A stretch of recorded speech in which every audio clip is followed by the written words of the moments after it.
We're going to do guacamole now, one of my favorite recipes.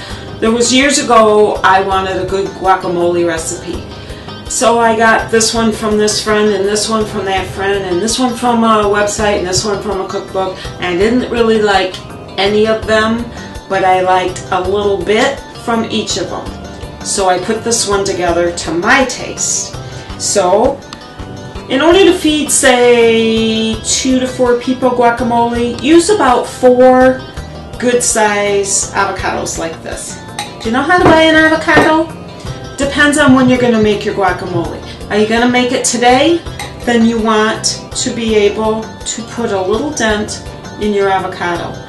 If you're going to make it, say, 2 or 3 days from now, you want it to be a little firmer. You don't want to be able to make a dent in it yet. I'm going to show you how I cut an avocado. I'm sure there's a better way, but this is my way. I take the ends off.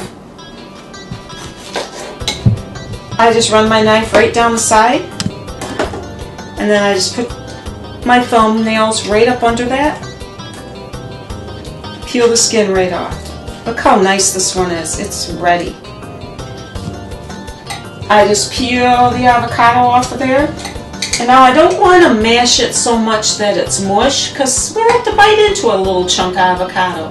Nice, fresh tasting. Just going to mix that up a little bit like that. Just mash it so it's still a little chunky.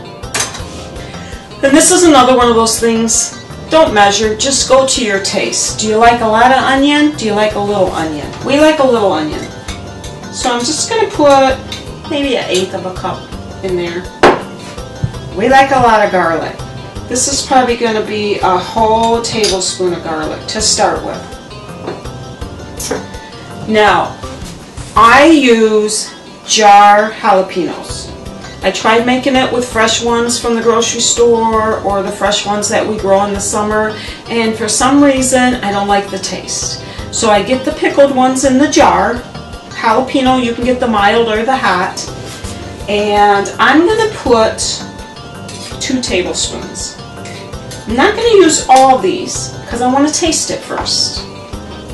Next is a little Worcestershire, a teaspoon. Now I prefer the lemon juice to the lime. That's up to you, it's your preference. About 2 teaspoons.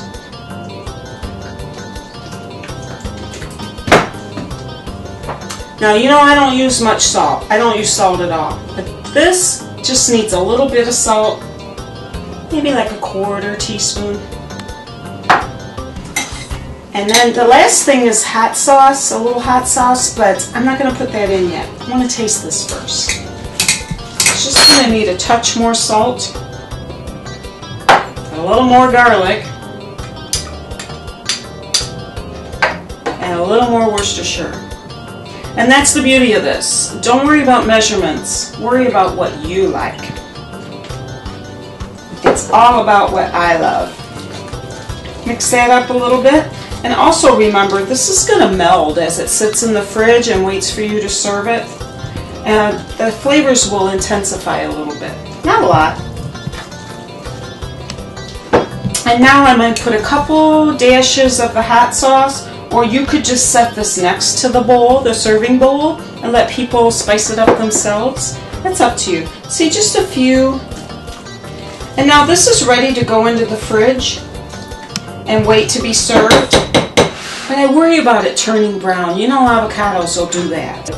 So I'm going to put the pit right in the middle of my guacamole because the pit keeps them from turning brown so fast. And now it's ready for the fridge. I'll put a piece of saran over the top and just put it in there. It doesn't take long in the fridge. If your party's in a half an hour, there's 15 minutes in there. That's plenty. If it's tonight, that's great too.